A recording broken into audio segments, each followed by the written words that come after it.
Good morning बच्चों।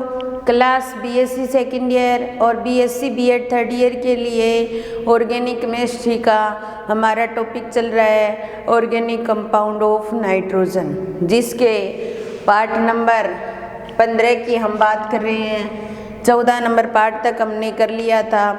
हम कर रहे थे एमिनो को प्रभावित करने वाले एमिनो की क्षारीय प्रवृत्ति को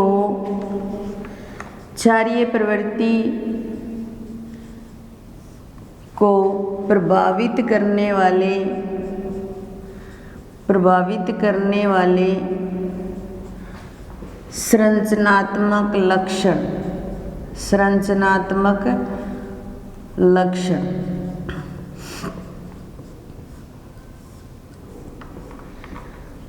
तो हम एमीनो की बात करें तो एमीन में NH2 समूह या NH समूह वाला एमीनो या NO, या हमारे पास प्राइमरी एमीनो, सेकेंडरी एमीनो या टर्सरी एमीनो। प्रत्येक नाइट्रोजन परमाणु के ऊपर लोन पेयर पाया जाता है। वो आसानी से अपने इलेक्ट्रॉन दे करके किसी को अपने साथ जोड़ सकता है, बॉन्ड बना सकता है और नाइट्रोजन पर पॉजिटिव चार्ज आ जाएगा उस कंडीशन में। तो अगर ऐसी कंडीशन आती है तो नाइट्रोजन का इलेक्ट्रॉन घनत्व घट जाता है। तो अलग अलग जो कारक होते हैं वो क्षारकता को प्रभावित करते हैं। सबसे पहले हमने इलेक्ट्रॉनिक प्रभाव की बात की। इलेक्ट्रॉनिक प्रभाव, स्टेरिक प्रभाव ये कार्य करते हैं। इलेक्ट्रॉनिक प्रभाव के अकॉर्डिंग हमने बात की थी CH3NH2 की, या हमने बात की CH3NH की, या हमने बात की CH3 और CH3N की, और या NH3 की। तो यहाँ पर क्या है, प्लस आई प्रभाव कार्य कर रहा है। ये इलेक्ट्रॉन देगा तो नाइट्रोजन पर इलेक्ट्रॉन घनत्व बढ़ जाएगा, उसकी स्टेबिलिटी बढ़ेगी, क्षारीय प्रवृत्ति और बढ़ेगी। और यहाँ पर क्या होता है, नाइट्रोजन का आकार बहुत छोटा होता है, उसके पास 3 बड़ी बड़ी ग्रुप जुड़ जाते हैं और नाइट्रोजन के पास कोई प्रोटॉन देने वाला नहीं होता। तो यहाँ इसकी क्षारीय प्रवृत्ति कम हो जाती है। तो इस आधार पर हमने इनकी क्षारीय प्रवृत्ति का क्रम लिखा था। जो सेकेंडरी एमीन जो होता है वो सबसे ज़्यादा क्षारीय होता है, फिर उसके बाद में प्राइमरी, फिर उसके बाद में अमोनिया, और लास्ट में जो टर्सरी एमीन है वो सबसे कम क्षारीय प्रवृत्ति का होता है। इलेक्ट्रॉनिक प्रभाव के आधार पर ये इनकी क्षारीयता का क्रम होता है। इसके अलावा हम यहाँ तक हमारी हो गई थी बात है। इसके अलावा हम अगर एरिल एमीन लें तो एरिल एमीन में क्या होता है, अनुनाद प्रभाव पड़ता है, रेजोनेंस इफेक्ट पड़ता है। क्योंकि जो कोई भी एमीन है उसकी क्षारीय प्रवृत्ति को देखेंगे तो उस पर या तो इलेक्ट्रॉनिक प्रभाव पड़ेगा यानी कि आई प्रभाव पड़ेगा, या फिर उस पर क्या होता है, रेजोनेंस इफेक्ट पड़ता है यानी कि अनुनाद प्रभाव। तो उससे इनकी क्षारीयता प्रभावित होती है। जैसे हमारे पास ये नाइट्रोजन और इसके साथ 3 बड़ी रिंग जुड़ी हो बेंजीन की, ठीक है। ये बड़ी रिंग इस प्रकार हमारे पास जुड़ी हुई है, जिनको हम इस तरीके से शो कर सकते हैं, ठीक है। ये जुड़ी हुई है। तो यहाँ पर क्या होता है कि नाइट्रोजन का आकार तो बहुत छोटा होता है, लेकिन उसके चारों ओर जो ग्रुप जुड़ गए वो बहुत बड़े जुड़ गए और एरिल ग्रुप जुड़ गए। और एरिल ग्रुप जब जुड़ते हैं तो एरिल ग्रुप के अंदर क्या होता है कि अनुनाद प्रभाव पड़ता है, और अनुनाद प्रभाव के कारण यहाँ पर जो नाइट्रोजन परमाणु है उसका जो इलेक्ट्रॉन उपलब्धता होती है वो कम हो जाती है और क्षारीय प्रवृत्ति कम हो जाती है। प्रत्येक जो अनुनादी स्ट्रक्चर करती है तो उसमें जो नाइट्रोजन होता है उस पर धनायन उपस्थित रहता है। तो जैसे हमारे पास इसके लोन पेयर, अगर ये लोन पेयर यहाँ जाते हैं तो ये यहाँ जाएंगे और ये यहाँ पर। तो अगली कंडीशन जो बनेगी वो ये बनेगी, हमारे पास ये बेंजीन रिंग इस तरीके से जैसे है वैसे की वैसे लिख देंगे, ये नाइट्रोजन परमाणु, ये बेंजीन रिंग जैसी है वैसी लिख देंगे, ठीक है। और ये बेंजीन रिंग, ये बॉन्ड जाए रहेगा। अब ये इलेक्ट्रॉन यहाँ ट्रांसफर हो गए तो यहाँ नेगेटिव चार्ज आ जाएगा। अब ये इलेक्ट्रॉन यहाँ ट्रांसफर है तो यहाँ बॉन्ड बन जाएगा, और जो नाइट्रोजन का लोन पेयर है वो यहाँ ट्रांसफर है तो यहाँ डबल बॉन्ड बन जाएगा, और इस नाइट्रोजन पर क्या आ जाएगी, पॉजिटिव चार्ज। देखो आप, रेजोनेंस इफेक्ट की वजह से या अनुनाद प्रभाव की वजह से नाइट्रोजन पर पॉजिटिव चार्ज आ गया, यानी कि इलेक्ट्रॉन की उपलब्धता है वो कम हो गई। हम पूरी रेजोनेटिक स्ट्रक्चर इसकी करेंगे तो उसमें यही होता है कि हर कंडीशन में नाइट्रोजन पर पॉजिटिव चार्ज होता है, जिससे इसकी जो क्षारक प्रबलता होती है वो कम हो जाती है, क्योंकि इलेक्ट्रॉन उपलब्धता कम हो जाती है और इलेक्ट्रॉन नहीं दे सकता तो किसी को अपने साथ जोड़ नहीं सकता। तो इस कारण जो इलेक्ट्रॉनिक प्रभाव है या रेजोनेटिक इफेक्ट है वो क्षारीय प्रबलता को प्रभावित करती है। तो अब देखिए, अब ये इलेक्ट्रॉन यहाँ ट्रांसफर हो जाएंगे, ये इलेक्ट्रॉन यहाँ ट्रांसफर हो जाएंगे, और ये इलेक्ट्रॉन यहाँ और ये इलेक्ट्रॉन यहाँ ट्रांसफर हो जाएंगे। तो अगली कंडीशन में ये होगी रेजोनेटिक स्ट्रक्चर जब हम बनाएंगे तो ये बेंजीन रिंग जैसी है वैसी रहेगी, ऐसी की ऐसी बना देंगे। फिर इस बेंजीन रिंग के अंदर थोड़ा चेंज आएगा, ये बॉन्ड बना दिया, ये यहाँ जाएगा यहाँ बॉन्ड बन जाएगा, ये यहाँ जाएगा ये बॉन्ड बन जाएगा, ये सिंगल बॉन्ड में कन्वर्ट हो जाएगा।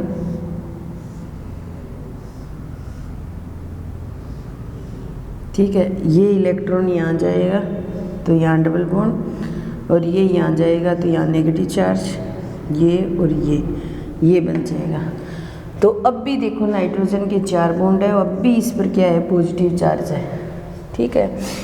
फिर उसके बाद में लास्ट ये इलेक्ट्रॉन यहाँ जाएंगे, ये इलेक्ट्रॉन यहाँ जाएंगे, और ये इलेक्ट्रॉन यहाँ चले जाएंगे। तो अगली जो कंडीशन आएगी वो ये आएगी, ये नाइट्रोजन जहाँ है वहीं रहेगा,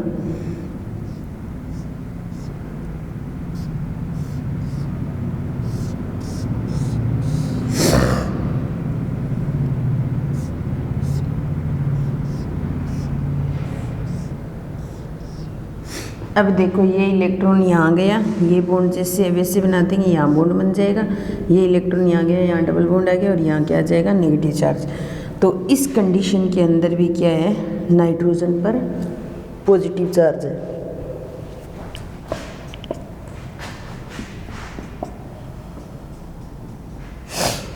तो ये क्या होती है, ट्राईफेनिलएमीन की स्ट्रक्चर है, और ट्राईफेनिलएमीन की ये टोटल अनुनादी स्ट्रक्चर है जो 4 प्रकार की संरचनाओं को शो करता है।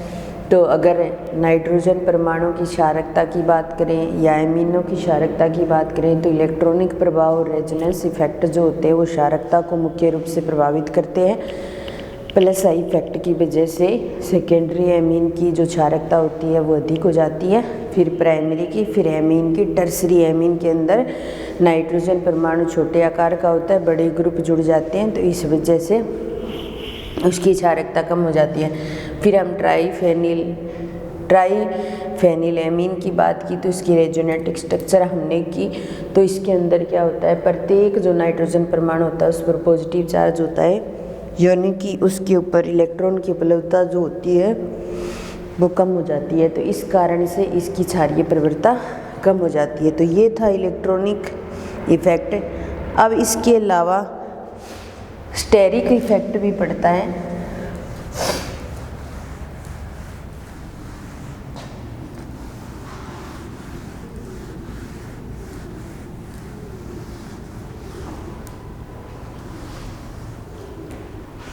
स्टेरिक इफेक्ट की बात करें हमारे पास, जैसे स्टेरिक इफेक्ट है, स्टेरिक प्रभाव का मतलब ये हो गया कि कोई भी नाइट्रोजन परमाणु है उसके ऊपर अगर छोटा ग्रुप जुड़ा हुआ है तो उसकी क्षारीय प्रबलता अधिक होती है।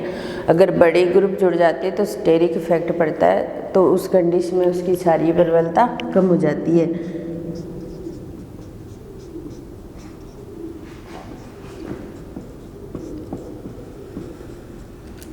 अब देखो, एक तो ये एमीन है हमारे पास, एक ये एमीन है, क्योंकि नाइट्रोजन क्या होता है, छोटे आकार का होता है, बड़े ग्रुप जोड़ देते त्रिविमीय बाधा उत्पन्न हो जाती है, तो इसलिए इसकी क्षारकता ज़्यादा होगी इसकी तुलना में।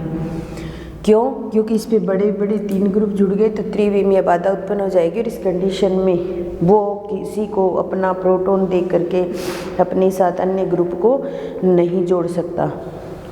इसके अलावा विलायकन प्रभाव भी पड़ता है। विलायकन प्रभाव बिल्कुल ही थ्योरी का टॉपिक है। विलायकन प्रभाव भी पड़ता है। अगर हमारे पास कोई एमीन है और वो एमीन को अगर हम किसी अणु के साथ जुड़ सकता है, वो एमीन अपना प्रोटॉन दे सकता है और चतुष्क लवण बना सकता है। चतुष्क लवण बना सकता है। कोई आयन जितना, किसी भी आयन का जितना आकार बड़ा होगा उसका विलायकन क्या होगा, उतना ही कम होगा। तो हम ऐसे कह सकते हैं कि प्राइमरी एमीन का आकार छोटा होता है तो उसका विलायकन अधिक होगा, सेकेंडरी का थोड़ा सा बड़ा होता है, थोड़ा विलायकन कम हो जाएगा, टर्सरी का विलायकन और भी कम हो जाएगा। तो ये कुछ प्रभाव थे। इसके अलावा मुख्य रूप से जो एमीन होता है उस पर अलग अलग प्रभाव कैसे कार्य करता है, जैसे नंबर 1 +I प्रभाव वाले समूह, +I प्रभाव वाले समूह यदि एनिलीन यानी कि एनिलीन या एरिल एमीन के साथ जुड़ा हो +I इफेक्ट वाला, जैसे हमारे पास ये बेंजीनिंग है और इस बेंजीनिंग के ऊपर क्या जुड़ा हुआ है, NH2, ये एनिलीन है, ये एनिलीन है। इसके +I इफेक्ट वाला ग्रुप कौन सा होता है, CH3 होता है। ये CH3 यहाँ जोड़ दें, यहाँ जोड़ दें, तो यहाँ जोड़ दें, अलग अलग कंडीशन पर जोड़ेंगे तो क्या इफेक्ट पड़ेगा। अगर हमारे पास +I ग्रुप वाला जुड़ा हुआ है तो सबसे पहला उसका इफेक्ट ये होगा कि वो CH3 पर जुड़ेगा, तब ज़्यादा प्रभावी होगा, यानी कि इसकी क्षारकता प्रबलता सबसे ज़्यादा होगी।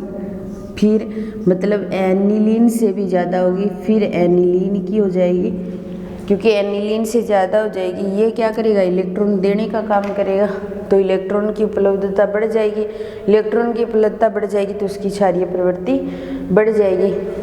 अगर ये ग्रुप मेटा कंडीशन पर है तो इसका जो क्षारीय प्रबलता है वो इतनी ज़्यादा नहीं होगी, और ऑर्थो पर है तो सबसे कम हो जाएगी, सबसे कम होगी।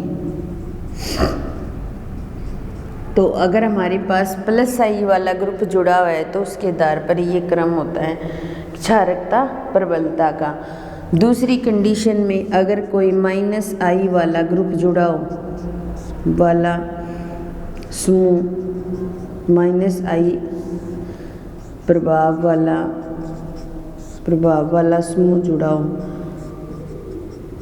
-I प्रभाव वाला समूह जुड़ा हो, तब किसकी जो क्षारकता है वो सबसे ज़्यादा हो जाएगी। उस कंडीशन में एनिलीन की होगी, क्योंकि -I वाला जो ग्रुप होगा वो इलेक्ट्रॉन खींचने का काम करेगा, तो वो इलेक्ट्रॉनों को कम ही करेगा, बढ़ाएगा नहीं। तो बिल्कुल इससे विपरीत हो जाएगी कंडीशन। यहाँ पर NH2 अगर पैरा पर होगा तो ज़्यादा इलेक्ट्रॉन खींचेगा, ठीक है, मेटा पर होगा तो और कम खींचेगा, ठीक है, और अगर ऑर्थो पर होगा तो और ही ज़्यादा इलेक्ट्रॉन खींचेगा।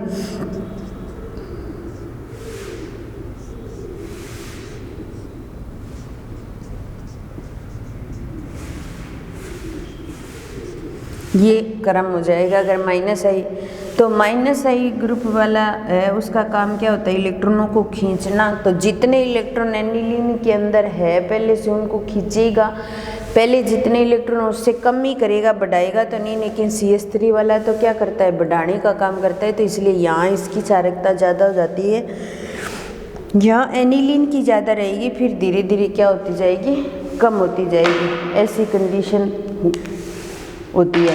इसके अलावा यहाँ पर इलेक्ट्रॉनिक इफेक्ट तो पड़ता ही है, उसके अलावा हमने अभी बात की है रेजोनेंस इफेक्ट भी होता है। बेंजीन वाली एमीन हमारे पास, तो उस पर रेजोनेंस इफेक्ट भी पड़ता है। और रेजोनेंस इफेक्ट या मेजोमेरिक इफेक्ट बोल सकते हैं। रेजोनेंस इफेक्ट हो या मेजोमेरिक इफेक्ट हो हमारे पास, ये अगर बात करें तो +M या +R टाइप के होते हैं, और ये -M या -R टाइप के होते हैं, दो टाइप के होते हैं। ठीक है, अब देखो हमारे पास क्या है, एनिलीन है। ठीक है, ये एनिलीन है हमारे पास, और हम एनिलीन ही और जोड़ देते हैं इसके साथ में। क्या करते हैं, एनिलीन ही और जोड़ देते हैं, जिसका क्या पड़ता है, +M प्रभाव पड़ता है। क्योंकि बेंजीन के ऊपर कोई भी लोन पेयर वाला जुड़ा होगा ना, तो उसका +M इफेक्ट होता है, वो नीचे इलेक्ट्रॉन देने की कोशिश करता है, ये आगे। और -M वाला क्या करता है, बेंजीन से कोई भी बेंजीन के ऊपर डबल बॉन्ड वाला ग्रुप जुड़ा हो तो ये आगे इलेक्ट्रॉन भेजेगा, ये इससे खींचने का काम करेगा। तो यहाँ पर हमारे पास क्या है, हमने एक NH2 ग्रुप और जोड़ दिया इसके ऊपर। तो ये क्या करेगा, अपने इलेक्ट्रॉन यहाँ देगा, ये इलेक्ट्रॉन यहाँ जाएंगे, ये इलेक्ट्रॉन यहाँ जाएंगे। तो मतलब नाइट्रोजन के पास तो इलेक्ट्रॉन पहुँच रहे हैं, तो पैरा कंडीशन का इफेक्ट सबसे ज़्यादा होगा।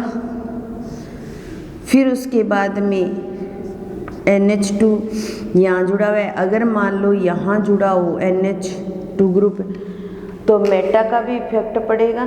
मेटा का कैसे पड़ेगा, ये अपने इलेक्ट्रॉन यहाँ देगा, ये यहाँ देगा, और ये इलेक्ट्रॉन ऊपर जाएंगे। ठीक है, फिर उसके बाद में इफेक्ट जो पड़ेगा वो किसका पड़ेगा, ऑर्थो कंडीशन का पड़ेगा। ये NH2 और ये NH2 यहाँ जुड़ा हुआ है मान लो, तो ये अपने इलेक्ट्रॉन यहाँ देगा, ये आगे जाएंगे, फिर ये आगे जाएंगे, फिर ये इलेक्ट्रॉन यहाँ जाएंगे। तो ऑर्थो वाले में ज़्यादा टाइम लगेगा, और लास्ट फिर एनिलीन की हो जाएगी क्षारीय प्रवृत्ति। लास्ट में फिर एनिलीन की हो जाएगी क्षारीय प्रवृत्ति सबसे कम। तो इस तरीके से एमिनो की क्षारीय प्रवृत्ति को बहुत से कारक प्रभावित करते हैं। बिल्कुल थ्योरेटिकल टॉपिक है ये। तो अगर हमारे पास +M वाला ग्रुप यानी कि NH2 ग्रुप जुड़ा हुआ है, तो वो ऊपर इलेक्ट्रॉन देने का काम कर रहा है, क्षारीय प्रवृत्ति को बढ़ाएगा। अगर इलेक्ट्रॉन खींचने वाला ग्रुप है तो वो क्षारीय प्रबलता को कम करता है। तो इसके साथ ही हमारा एमिनो की क्षारीय प्रवृत्ति को जो प्रभावित करने वाले कारक हैं, उनसे संबंधित जो टॉपिक है वो यहाँ पर कंप्लीट होता है। उसके बाद में अब हम एमिनो की रासायनिक अभिक्रियाएं पढ़ेंगे, वो हम फिर नेक्स्ट क्लास से टॉपिक स्टार्ट करेंगे। आज की क्लास यही समाप्त करते हैं। धन्यवाद।